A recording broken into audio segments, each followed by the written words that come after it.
Uh, I'll go ahead with my next talk also, which is on planning, management, and evaluation of diabetic retinopathy screening program.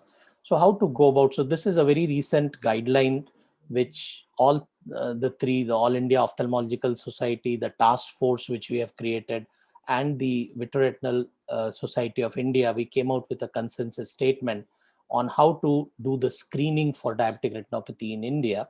I would encourage all of you should read that, because that will answer many of your questions. Some salient features for planning a DR screening: first is to collaborate with the ophthalmologist who can treat diabetic retinopathy, because you want to close the loop. You don't want to just screen and keep these patients and you don't have anybody at the other end who will treat them. Select a retina camera. Any camera is fine. A minimum resolution of about 6 megapixel or 30 pixels per retinal degree is something which is recommended by AIOS. These are the any of the, so currently available fundus cameras, all of them are more than this, so you can use any one of that. You should identify a person who will take these retinal images, and you need to train these people so that they take good quality retinal images. They should know how many fields, what area should be taken, and select a grading plan. As I told you, either train the technician, you yourself get trained, or have a AI or refer to ophthalmologist, or have a system where you load the images and the ophthalmologist does a grading. Uh, Select the grading plan and then establish a good referral and a recall system. It's very important because these patients who have retinopathy, it's not a one-time go. They need to come again for screening. And again, you don't want a person with no diabetic retinopathy to take an image on every visit. So you should have a good recall system, preferably if you have a EMR or a register, so that you can make it sure that they get a repeat examination at an appropriate time. Whom to screen: first visit to a physician, all type 2 diabetes and type 1 after 5 years of diagnosis, because in the initial time they don't develop retinopathy. And further evaluation is based on diabetic retinopathy status. One important thing is, whenever you are shifting a patient from an oral hypoglycemic agent to insulin, or whenever you are having a strict control of or when you initiate your insulin, there is a rapid reduction of HbA1c. And these cases, the severity of retinopathy sometimes increases. So it's good idea to screen them during that time. You can also do a high risk screening where you target people, because as was mentioned in the last talk, the strongest predictor is the longer duration of diabetes. So especially people who have long duration of diabetes, and if people have other microangiopathy, definitely tell them. The reverse is also true.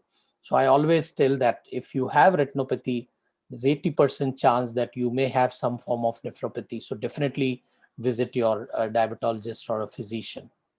So, Rajiv, just one quick clarification. The previous, Please. when on the top Yeah. point which you mentioned, do you mean that all type 2 and type 1 should be screened after 5 years of No, diagnosis? no, no. Or Type 2 at the diagnosis, type 1 after 5 years of diagnosis. correct. Thanks for the Yeah, clarification. yeah, yeah. So which patients to refer? So you want to refer all the patients who have more than moderate non-proliferative retinopathy. Anything where you see those yellow dots on the central area, the macular edema. And more important, because 30% of the images, when you take a photograph by a non-mydriatic camera, nearly 30% of them are ungradable. You will not be able to see anything, or a very poor quality image. That's because of cataract. Because if you take an image from a non-mydriatic, sometimes in these cases you dilate and take the image, still the image may become gradable. And we have shown in one of our study that non-gradability reduces from 30% to nearly about 5% if you use a non-mydriatic camera. But even if after doing all these things the image is not gradable, it's important to refer these patients, because sometimes by dilating and doing an indirect ophthalmoscopy, we can still make out the lesions, we can treat these patients. So if you look at all three, the chunk of your patient, majority would be ungradable patients who will be referred, and more than non-moderate NPDR and macular edema definitely needs a referral. How do you evaluate your DR screening services? So it's good to look at, and these are again universal guidelines, that DR screening programs should achieve at least 80% sensitivity, 95% specificity. Important is there should be less than 5% technical failure rates. The technical failure rates are usually because of the camera, and it's important that 10% of your no subset of your images, better to when you're starting, 10% of your normal images and preferably all images with DR should be reviewed by an ophthalmologist or a retina specialist regularly to ensure a quality check. The same is also true when you're using AI. At least 10% of these images, normal images, and even those all with DR images should be seen by an ophthalmologist colleague, because today there are no legal frameworks as far as AI is concerned. So just to conclude, it's the collaborative work, the initial diagnosis and appropriate referral by a physician, and diagnosis, management, and a good referral back for systemic control by ophthalmologist. I think by doing these two, we will be providing the best care for diabetic retinopathy for our patients. Thank you very much. Any questions? I'll be happy to take.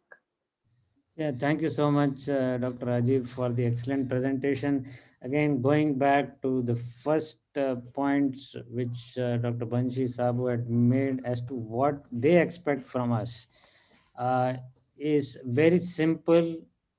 What should be done, or what is the best modality for physicians and diabetologists to screen, and when should they refer? In a nutshell, if you can just briefly describe that, I think that would be useful for them.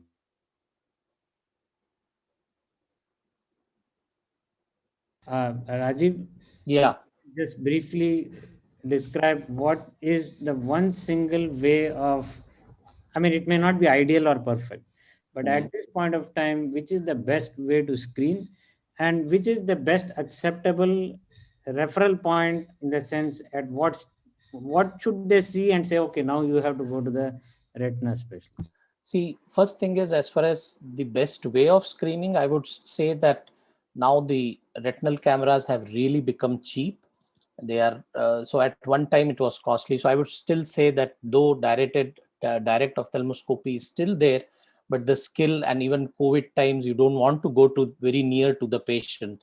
I would say fundus cameras are the way, and it's good to have these cameras at your clinic. That's number one. What do you think is the appropriate, I mean, approximate cost of these new cheaper made in India fundus cameras? Made in India cameras are anywhere from 2 to 3 lakhs. I always feel it should come further, because I think for a common physician, the costliest tool they have is a ECG machine, probably, which is much less than that. And it should become a part of the diabetic evaluation. When, see, the problem is the diabetologists do, though, and physician do get all the lab tests done.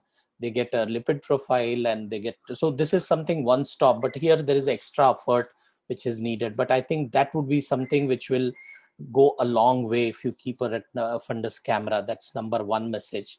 As far as referral, I would suggest that anything moderate, more than moderate NPDR, or to start with initially, if you have a doubt, better to refer even moderate.